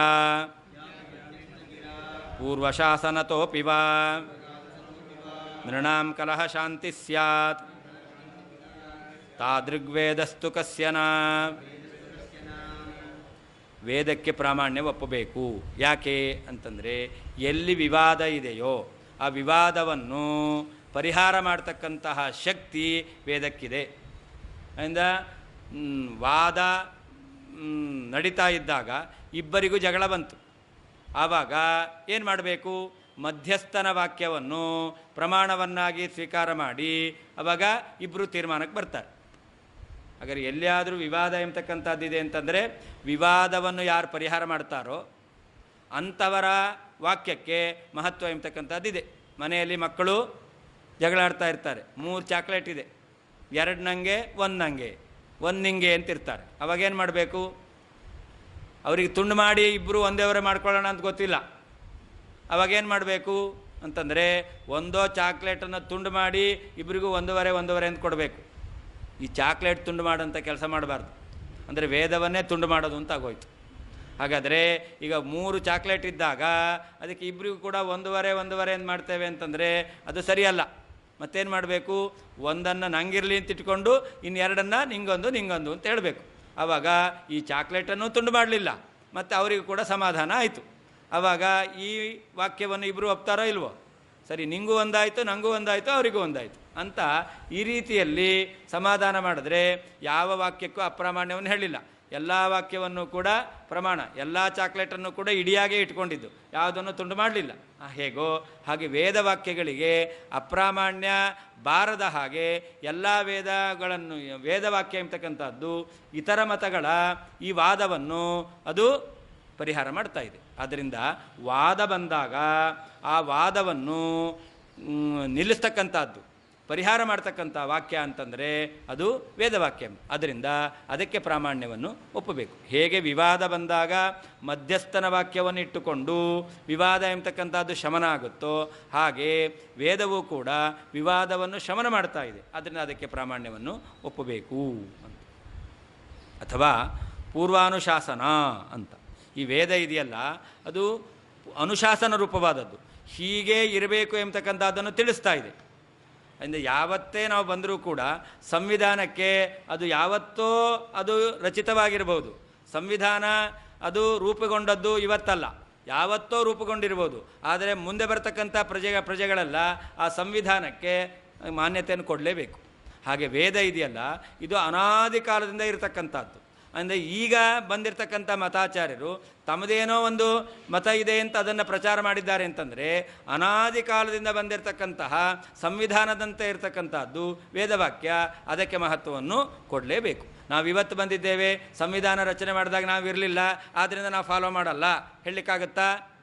ಇಲ್ಲ. ಸಂವಿಧಾನ ಯಾವತ್ತೇ ಅದು ರಚಿತವಾಗಿದ್ದರೂ ಕೂಡ ಆ ಸಂವಿಧಾನವನ್ನು ಮುಂದೆ ಬಂದಿರತಕ್ಕಂಥವ್ರು ಕೂಡ ಮಾನ್ಯ ಮಾಡಲೇಬೇಕು. ಹಾಗೆ ಪೂರ್ವಾನುಶಾಸನಂ, ಈ ವೇದ ಎಂಬತಕ್ಕಂಥದ್ದು ಅನಾದಿ ಕಾಲದಿಂದ ಇರತಕ್ಕಂತಹ ಸಂವಿಧಾನದಂತೆ ಇರತಕ್ಕಂಥದ್ದು.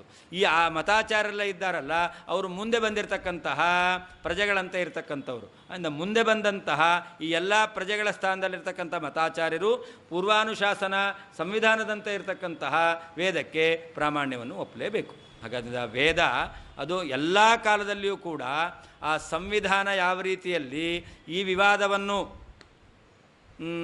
ಪರಿಹಾರ ಮಾಡುತ್ತೋ, ಈ ವಿವಾದಗಳೆಲ್ಲ ಬರುತ್ತೆ ಅಂತ ತಾನೇ ಆ ಸಂವಿಧಾನವನ್ನು ರೂಪುಗೊಳಿಸಿರೋದು.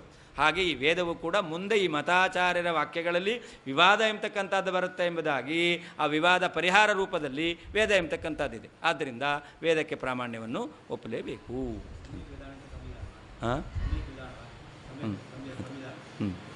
ಹೌದು.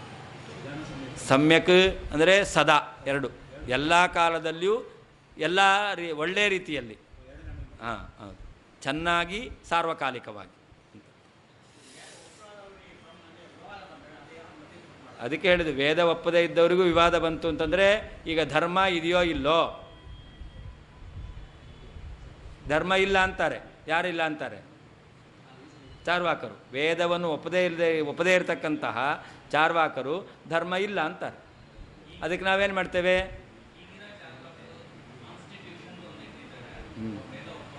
ಇಲ್ಲ, ಅದೇ ಆ ವೇದವನ್ನು ಒಪ್ಪಲ್ಲ ಅವರು, ಸಂವಿಧಾನವನ್ನೇ ಹೇಳ್ತಾರೆ.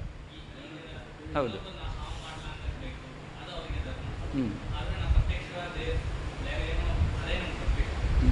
ನಾವು ಹೇಳ್ತೇವೆ ಈ ಲೋಕದಲ್ಲಿ ಯಾರು ಏನಾದರೂ ಒಂದು ಕೆಲಸ ಮಾಡ್ತಾರೆ ಅಂತಾದರೆ ಅದಕ್ಕೇನು ಪ್ರಯೋಜನ ಅಂತ ಕೇಳ್ತೇವೆ. ಹಾಂ, ಸುಖ. ಹಾಂ, ಹಾಗಾದರೆ ಸುಖ ಆಗಬೇಕು ತಾನೇ? ಹಿಂದೆ ಹೇಳಿದ್ರು, ಹಿಂದಿನ ಪಾಠಕ್ಕೆ ಬಂದಿದ್ದರು ತಾನೇ, ಪರಸ್ತ್ರೀ ಸಂಘ ಎಂಬತಕ್ಕಂಥದ್ದು ಕೂಡ ಧರ್ಮ ಅಂತ ಆಗಬೇಕಾದೀತು ಸುಖಕ್ಕೆ. ಹಾಂ, ಇಲ್ಲ, ಯಾರೋ ಗಂಡ ಸತ್ತೋಗಿದ್ದಾರೆ ಅಂಥವ್ರ ಜೊತೆಲಿ ಹೋಗ್ತೀರ. ವಿಧವಾ ಸ್ತ್ರೀ ಸಂಘ, ಅದನ್ನು ಹೇಳಿದ್ರು. ಯಾಕೆ? ಸುಖ. ನೀವು ಹೇಳಿದ್ದು ಸುಖ, ಸುಖ. ಹಂಗೆ ಸುಖಕ್ಕೆ ಕಾರಣವಾದಲ್ಲ ಧರ್ಮ ಅಂತ ಬೇಕಾಗುತ್ತೆ. ಅದರಿಂದಾಗಿ ಆ ಸುಖವನ್ನು ಮೀರಿ ಇನ್ನೊಂದು ಧರ್ಮ ಅಧರ್ಮ ಪಾಪ ಪುಣ್ಯ ಎಂಬತಕ್ಕಂಥದ್ದು ಇಲ್ಲಿ ಒಪ್ಪಲೇಬೇಕು. ಅದನ್ನು ಒಪ್ಪಲಿಲ್ಲ ಅಂತಾದರೆ ಲೋಕದಲ್ಲಿ ಒಂದು ವ್ಯವಸ್ಥೆ ಇರೋದಿಲ್ಲ. ಒಂದು ಲೋಕದಲ್ಲಿ ಒಂದು ಸುವ್ಯವಸ್ಥೆ ಇರಬೇಕು ಅಂತಂದರೆ ಅದು ಪುಣ್ಯ ಪಾಪಗಳನ್ನು ಒಪ್ಪಲೇಬೇಕು. ಅದನ್ನು ತಿಳಿಸ್ಕೊಡ್ತಕ್ಕಂಥ ಗ್ರಂಥ. ಚಾರ್ವಾಕನೂ ಪುಣ್ಯ ಪಾಪ ಒಪ್ಪಬೇಕು, ಇಲ್ಲ ಅವನ ತಲೆನೇ ಹೊಡಿತಾರೆ. ಧರ್ಮ ಇಲ್ಲ ತಾನೇ, ನಿನ್ನ ತಲೆ ಹೊಡೆದ್ರೆ ಪಾಪ ಏನು ಬರಲ್ಲ. ಹಾಗಾದರೆ ನಿನಗೆಲ್ಲ ಬೇಕಾದಷ್ಟು ಜನ ಸಂಪತ್ತು ಕೊಟ್ಟಿದ್ದಾರಲ್ಲ, ಆ ಸಂಪತ್ತು ನಾ ತೊಗೋಬೇಕು, ನೀನಾಗೆ ಕೊಡಲ್ಲ. ನಿನ್ನ ತಲೆ ಹೊಡೆದ್ರೆ ನಾನು ತೊಗೊಂಡೋಗ್ಬೋದು. ಹಾಗಾದರೆ ಅವನ ತಲೆ ಹೊಡೆದ್ರೂ ಕೂಡ ಅದು ಪಾಪ ಅಲ್ಲ, ಮಾಡಬಾರ್ದು ಅಂತಲ್ಲ, ಮಾಡ್ಬೋದು ಅಂತ. ಈಗ ಯಾರು ಬೇಕಾದ್ರೆ ಯಾರನ್ನು ಬೇಕಾದ್ರೂ ಕೊಲ್ಬೋದು, ಏನು ಬೇಕಾದ್ರೂ ಮಾಡ್ಬೋದು. ಇದು ಪುಣ್ಯ ಇಲ್ಲ ಪಾಪ ಇಲ್ಲ, ಧರ್ಮ ಇಲ್ಲ ಅಧರ್ಮ ಇಲ್ಲ ಅಂತಂದರೆ ಆಗುತ್ತೆ. ಇಂಥ ಅವ್ಯವಸ್ಥೆ ಇವತ್ತಿಲ್ಲ. ಯಾಕಿಲ್ಲ ಅಂತಂದರೆ ಎಲ್ಲರಿಗೂ ಕೂಡ ಧರ್ಮ ಇದೆ ಎಂಬತಕ್ಕಂತಹ ಆ ಶ್ರದ್ಧೆ ಎಂಬತಕ್ಕಂಥದ್ದು ಇದ್ದೇ ಇದೆ. ಅದರಿಂದ ಎಲ್ಲರೂ ಕೂಡ, ನಾಸ್ತಿಕನೂ ಕೂಡ ಧರ್ಮ ಅಧರ್ಮನೂ ಒಪ್ಪಲೇಬೇಕು. ಇವತ್ತೆಲ್ಲ ಬುದ್ಧಿಜೀವಿಗಳೆಲ್ಲ ಹೇಳ್ತಾರೆ ಧರ್ಮ ಇಲ್ಲ ಅಧರ್ಮ ಇಲ್ಲ ಅಂತ. ಅವ್ರ ತಲೆ ಹೊಡೆದಾಗ ಗೊತ್ತಾಗುತ್ತೆ ಅವಾಗ.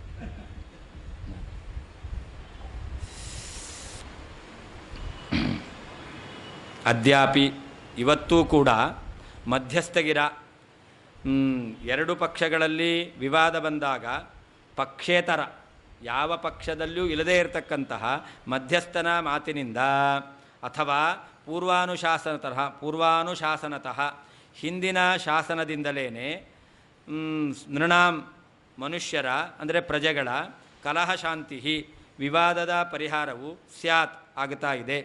ತಾದೃಕ್ ಅಂತಹ ಮಧ್ಯಸ್ಥನ ಸ್ಥಾನದಲ್ಲಿರುವ ಅಥವಾ ಪೂರ್ವಶಾಸನದ ಸ್ಥಾನದಲ್ಲಿರುವಂತಹ ವೇದವಾದರೂ ಕಸ್ಯ ಯಾರಿಗೆ? ಪ್ರಮಾಣ ಅಲ್ಲ, ಎಲ್ಲರಿಗೂ ಪ್ರಮಾಣವೇ ಆಗಬೇಕು. ಅದ್ಯಾಪಿ ಇವತ್ತೂ ಕೂಡ ಮಧ್ಯಸ್ಥಗಿರ, ಎರಡೂ ಪಕ್ಷದಲ್ಲಿ ವಿವಾದ ಬಂದಾಗ ಎರಡೂ ಪಕ್ಷದಲ್ಲಿ ಸೇರದೇ ಇರತಕ್ಕಂತಹ ಮಧ್ಯಸ್ಥನ ಮಾತಿನಿಂದ ಅಥವಾ ಪೂರ್ವಾನುಶಾಸನತಃ ಹಿಂದಿನ ಶಾಸನದಿಂದಲಾಗಲಿ ನೃಣಾಂ ವಿವಾದ ಮಾಡ್ತಕ್ಕಂತಹ ವ್ಯಕ್ತಿಗಳ ಕಲಹ ಶಾಂತಿ ವಿವಾದದ ಪರಿಹಾರವು ಸ್ಯಾತ್ ಆಗುತ್ತದೆ. ತಾದೃಕ್ ಅಂತಹ ಮಧ್ಯಸ್ಥನಂತೆ ಇರುವಂತಹ ಅಥವಾ ಪೂರ್ವಾನುಶಾಸನದಂತೆ ಇರುವಂತಹ ವೇದವಾದರೂ ಕಸ್ಯ ಯಾರಿಗೆ? ಪ್ರಮಾಣ ಅಲ್ಲ, ಎಲ್ಲರೂ ಪ್ರಮಾಣ ಅಂತೂ ಒಪ್ಪಲೇಬೇಕು. ವಿಪ್ರತಿಪನ್ನ ಅರ್ಥ ನಿರ್ಣಾಯಕತ್ವಾದ್ ಅಪಿ ವೇದಸ್ಯ ಪ್ರಾಮಾಣ್ಯಂ ಇತಿ ಸದೃಷ್ಟಾಂತಂ ಆಹಾ ಅದ್ಯಾಪಿ ಇತಿ ಅಂತ. ವಿಪ್ರತಿಪನ್ನ ಅರ್ಥ, ವಿವಾದಗ್ರಸ್ತವಾದ ವಿಷಯ, ಅದನ್ನು ನಿರ್ಣಯ ಮಾಡ್ತಕ್ಕಂಥದ್ದು ವೇದ. ವಿವಾದಗ್ರಸ್ತವಾದ ವಿಷಯವನ್ನು ನಿರ್ಣಯ ಮಾಡ್ತಾ ಇದೆ ವೇದ. ಆದ್ದರಿಂದಲೂ ಅದಕ್ಕೆ ಪ್ರಾಮಾಣ್ಯವನ್ನು ಒಪ್ಪಬೇಕು ಎಂಬತಕ್ಕಂಥದ್ದನ್ನು ಅದ್ಯಾಪಿ ಎಂಬತಕ್ಕಂಥ ಶ್ಲೋಕದಲ್ಲಿ ಹೇಳ್ತಾ ಇದ್ದಾರೆ. ತಾದೃಕ್ ವೇದಸ್ತು ಅಂತಿದೆ. ತಾದೃಕ್ ಅಂದರೆ ಏನರ್ಥ?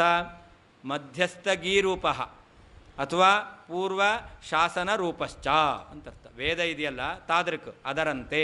ಅದರಂತೆ ಅಂದರೆ ಏನರ್ಥ? ವಿವಾದವನ್ನು ಮಾಡತಕ್ಕಂತಹ ವ್ಯಕ್ತಿಗಳ ಪಕ್ಷದಲ್ಲಿ ಇಲ್ಲದೇ ಇರತಕ್ಕಂತಹ ಪಕ್ಷೇತರನಾದಂತಹ ಮಧ್ಯಸ್ಥನ ಮಾತಿನಂತೆ ವೇದ. ಅದು ಯಾವ ಪಕ್ಷದಲ್ಲೂ ಇಲ್ಲ. ಅಥವಾ ಪೂರ್ವಾನುಶಾಸನದಂತೆ, ಹಿಂದೆ ಮಾಡಿರತಕ್ಕಂತಹ ಸಂವಿಧಾನದಂತೆ ಇರತಕ್ಕಂಥದ್ದು ವೇದ. ಆದ್ದರಿಂದ ವೇದಕ್ಕೆ ಪ್ರಾಮಾಣ್ಯವನ್ನು ಒಪ್ಪಲೇಬೇಕು ಅಂತ.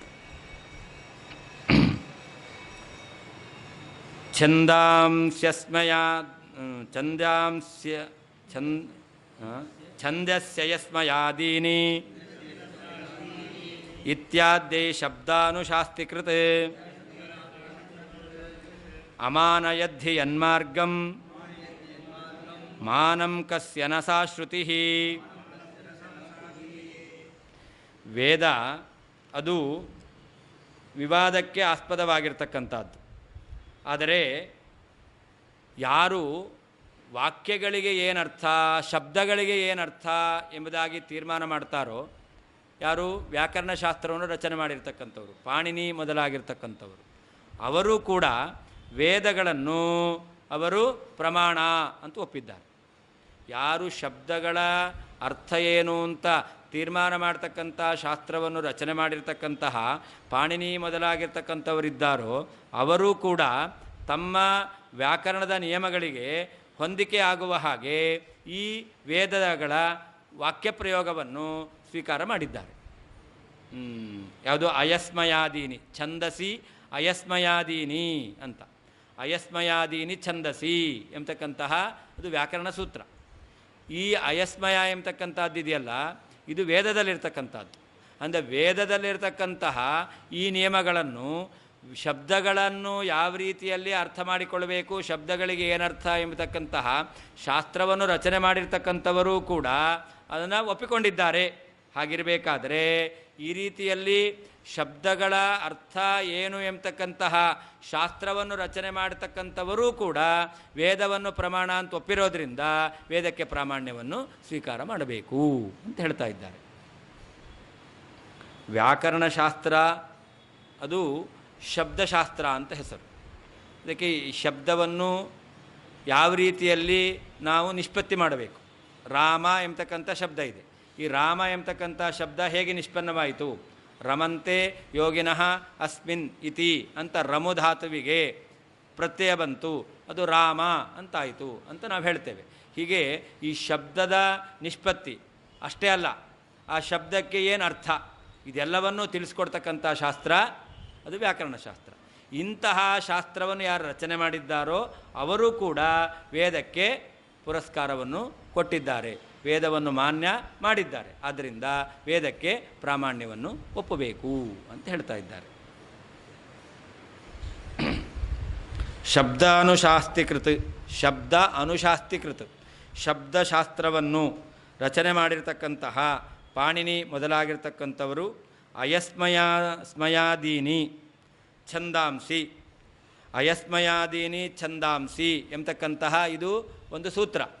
ಇಲ್ಲಿ ವೇದಗಳಿಗೆ ಅಲ್ಲಿ ಒಂದು ನಿಯಮ ಇದೆ. ಏನು ಅಂತಂದರೆ, ಮಾಂಗ್ ಯೋಗ ಇದ್ದಾಗ, ಮಾಂಗ್ ಎಂಬತಕ್ಕಂಥದ್ದು ನಿಷೇಧಾರ್ಥವನ್ನು ಕೊಡ್ತಕ್ಕಂತಹ ಒಂದು ಶಬ್ದ, ಅದರ ಯೋಗ ಇದ್ದಾಗ ಏನು ಬರಲ್ಲ? ಅಟ್ ಬರಲ್ಲ ಅಂತ. ಮಾ ಶಾಧಿ ಅಂತ ಹೇಳ್ತಾರೆ.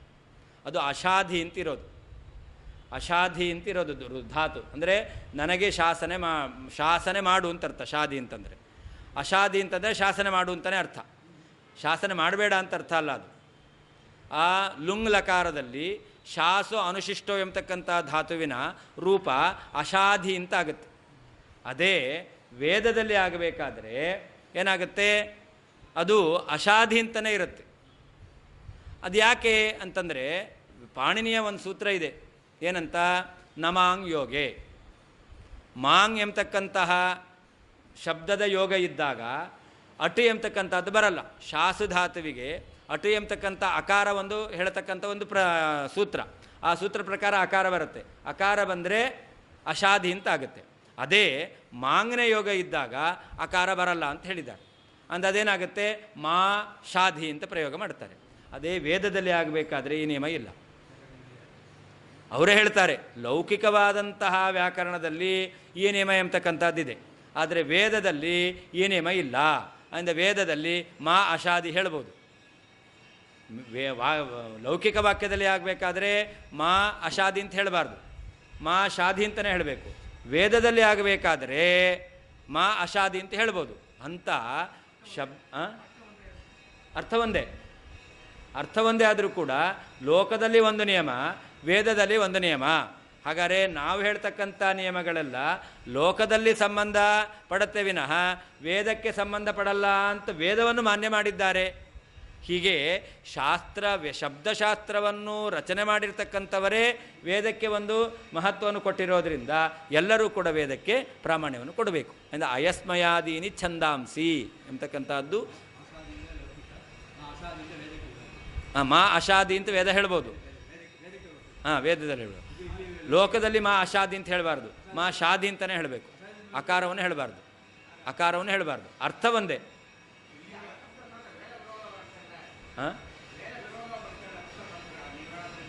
ಅಲ್ಲ, ಅವ್ರು ಹೇಳ್ತಾರೆ ಲೌಕಿಕವಾದ ಶಾಸ್ತ್ರ ಇದು. ನಾವು ಮಾತಾಡಬೇಕಾದ್ರೆ ಒಂದು ರೀತಿಯಾದ ಕ್ರಮ. ವೇದದ ಭಾಷೆ ಇದೆಯಲ್ಲ, ಅದು ಲೌಕಿಕ ಮಾತಾಡ್ತಕ್ಕಂಥ ಭಾಷೆಗೆ ಅನುಗುಣವಾದದ್ದಲ್ಲ. ಅದರಿಂದಾಗಿ ಅದಕ್ಕೆ ಪ್ರತ್ಯೇಕವಾದಂಥ ಸ್ಥಾನ ಇದೆ. ಆದ್ದರಿಂದ ನಾವು ಹೇಳ್ತಕ್ಕಂಥ ನಿಯಮಗಳನ್ನೆಲ್ಲ ವೇದದಲ್ಲಿ ಅಪ್ಲೈ ಮಾಡ್ಕೊಳ್ಬೇಡ್ರಿ ಅಂತ ಹೇಳಿದ್ದಾರೆ. ಅಂದರೆ ಏನರ್ಥ, ವೇದಕ್ಕೆ ಮಹತ್ವವನ್ನು ಅವರು ಒಪ್ಪಿದ್ದಾರೆ. ಅದಕ್ಕೆ ಹೇಳಿದ್ದು ವೇದ ವಿರೋಧ ಅಲ್ಲ, ಅದು ವೇದದ ಭಾಷೆಯೇ ಬೇರೆ, ಈ ಮಾತಾಡ್ತಕ್ಕಂಥ ಭಾಷೆಯೇ ಬೇರೆ.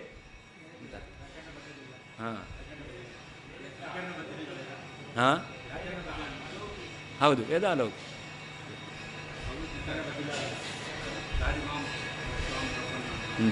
ಅದು ಶಾಧಿ ಅನ್ನೋದು ಲೋಟ್ಲಕಾರ, ಆಯಿತಾ? ಅದು ಶಾಧಿ ಅನ್ನೋದು ಲೋಟ್ಲಕಾರ. ಇದು ನಾನು ಹೇಳೋದು ಲುಂಗ್ಲಕಾರ. ಲುಂಗ್ಲಕಾರದಲ್ಲಿ ಅಶಾಧಿ, ಅದು ಶಾಧಿ ಅನ್ನೋದು ಕರ್ತೃಪ್ರಯೋಗ. ನಾನು ಹೇಳಿದ್ದು ಅಶಾಧಿ ಎಂಬತಕ್ಕಂಥದ್ದು ಕರ್ಮಣಿ ಪ್ರಯೋಗ ಅಂತ. ಛಂದಾಂಸಿ ವೇದಗಳಲ್ಲಿ ಎರಡು ಎನ್ ಮಾರ್ಗಂ, ಯಾವ ವೇದ ಮಾರ್ಗವನ್ನು ಅಮಾನಯತ್ ಗೌರವಿಸಿದ್ದಾರೋ ಸಾ ಅಂತಹ ಶ್ರುತಿ ವೇದವು ಕಸ್ಯ ಯಾರಿಗೆ ನಮಾನಂ ಪ್ರಮಾಣವಾಗುವುದಿಲ್ಲ. ಶಬ್ದ ಅನುಶಾಸಕೃತ್, ಶಬ್ದಶಾಸ್ತ್ರವನ್ನು ರಚನೆ ಮಾಡಿರ್ತಕ್ಕಂತಹ ಪಾಣಿನಿ ಮೊದಲಾಗಿರ್ತಕ್ಕಂಥವರು ಅಯಸ್ಮಯಾದೀನಿ ಛಂದಾಂಸಿ ಇತ್ಯಾದ್ಯೈ ಅಯಸ್ಮಯಾದೀನಿ ಛಂದಸಿ ಎಂಬತಕ್ಕಂತಹ ವಾಕ್ಯಗಳಿಂದ ಯನ್ಮಾರ್ಗಂ ಯಾವ ವೇದದ ನಿಯಮವನ್ನು ವೈದಿಕ ಪ್ರಕ್ರಿಯೆಗಳನ್ನು ಅಮಾನಯತ್ ಹಿ ಮಾನ್ಯ ಮಾಡಿದ್ದಾರೋ, ಅಮಾನಯತ್ ಅಂದರೆ ಮಾನ ಮಾಡಲಿಲ್ಲ ಅಂತ ಅರ್ಥ ಅಲ್ಲ, ಮಾನ್ಯ ಮಾಡಿದ್ದಾರೋ ಸಾ ಅಂತಹ ಶ್ರುತಿ ವೇದವಾಕ್ಯವು ಕಸ್ಯ ಯಾರಿಗೆ ನಮಾನಂ ಪ್ರಮಾಣ ಆಗುವುದಿಲ್ಲ, ಎಲ್ಲರಿಗೂ ಪ್ರಮಾಣವೇ ಆಗುತ್ತೆ. ಪಾಣಿನ್ಯಾದಿ ವ್ಯಾಕರಣಾಚಾರ್ಯೈರಪಿ ಪುರಸ್ಕೃತತ್ವಾಚ್ಚ ವೇದಸ್ಯ ಪ್ರಾಮಾಣ್ಯಂ ಇತ್ಯಾಹ ಅಂತ. ಪಾಣಿನಿ ಮೊದಲಾಗಿರ್ತಕ್ಕಂತಹ ವ್ಯಾಕರಣಶಾಸ್ತ್ರಕಾರರೂ ಕೂಡ ವೇದವನ್ನು ಪುರಸ್ಕಾರ ಮಾಡಿದ್ದಾರೆ, ಆದ್ದರಿಂದ ವೇದಕ್ಕೆ ಪ್ರಾಮಾಣ್ಯ ಇದೆ ಅಂತ. ಆದ್ಯೈಹಿ ಇತ್ಯನೇನ ಅಯಸ್ಮಯಾದೀನಿ ಛಂದಾಂಸಿ ಬಹುಲಂ ಛಂದಸಿ ಛಂದಸ್ಯಾಮಾಯೋಗೆ ಛಂದಸ್ಯುಭಯಥ ಷಷ್ಠೀಯುಕ್ತಃ ಛಂದಸಿ ವಾ ಇತ್ಯಾದಿ ಸೂತ್ರಾಣಿ ಸಂಗೃಹಾತಿ ಅಂತ. ಇಲ್ಲಿ ವಾದಿರಾಜತೀರ್ಥರು ಒಂದು ವಾಕ್ಯವನ್ನು ಹೇಳಿದ್ದಾರೆ, ಛಂದಸಿ ಅಯಸ್ಮಯಾದೀನಿ ಅಂತ. ಆದಿಪದ ಇದೆ, ಇತ್ಯಾದ್ಯೈ ಎಂಬಲ್ಲಿ ಆದಿಪದ ಇದೆ. ಅದರಿಂದ ಬೇರೆ ಸೂತ್ರಗಳನ್ನು ಇಟ್ಕೊಳ್ಬೇಕು. ಪಾಣಿನಿ ನಿರ್ಮಾಣ ಮಾಡಿರ್ತಕ್ಕಂತಹ ವ್ಯಾಕರಣ ಬೇರೆ ಸೂತ್ರಗಳು. ಒಂದು ಛಂದಸಿ ಅಯಸ್ಮಯಾದೀನಿ ಛಂದಸಿ ಅಂತ ಒಂದು ವೇದವಾಕ್ಯ. ಅದೇ ರೀತಿಯಲ್ಲಿ ಬಹುಲಂ ಛಂದಸಿ ಆಮಾಯೋಗೆ ಎಂಬತಕ್ಕಂಥದ್ದು. ಹಾಗೆ ಇನ್ನೊಂದು ಛಂದಸಿ ಉಭಯತ, ಛಂದಸಿ ಉಭಯತ ಎರಡು ರೀತಿಯಲ್ಲೂ ಕೂಡ ವೇದದಲ್ಲಿ ಪ್ರಯೋಗ ಇದೆ ಅಂತ ಇನ್ನೊಂದು. ಹಾಗೆ ಷಷ್ಠೀಯುಕ್ತ ಛಂದಸಿ ವಾ ಎಂಬತಕ್ಕಂಥ ಸೂತ್ರ, ಇದೆಲ್ಲವೂ ಕೂಡ ವೇದಗಳಿಗೆ ಪ್ರತ್ಯೇಕವಾಗಿರ್ತಕ್ಕಂತಹ ನಿಯಮವನ್ನು ಹೇಳ್ತಾ ವೇದವನ್ನು ಮಾನ್ಯ ಮಾಡಿದ್ದಾರೆ. ಆದ್ದರಿಂದ ಅವರೂ ಮಾನ್ಯ ಮಾಡಿರೋದ್ರಿಂದ ವೇದಕ್ಕೆ ಎಲ್ಲರೂ ಕೂಡ ಪ್ರಾಮಾಣ್ಯವನ್ನು ಒಪ್ಪಲೇಬೇಕು. ಶ್ರೀಕೃಷ್ಣಾರ್ಪಣವಸ್ತು. ಮಧ್ಯಾಹ್ನ 2:00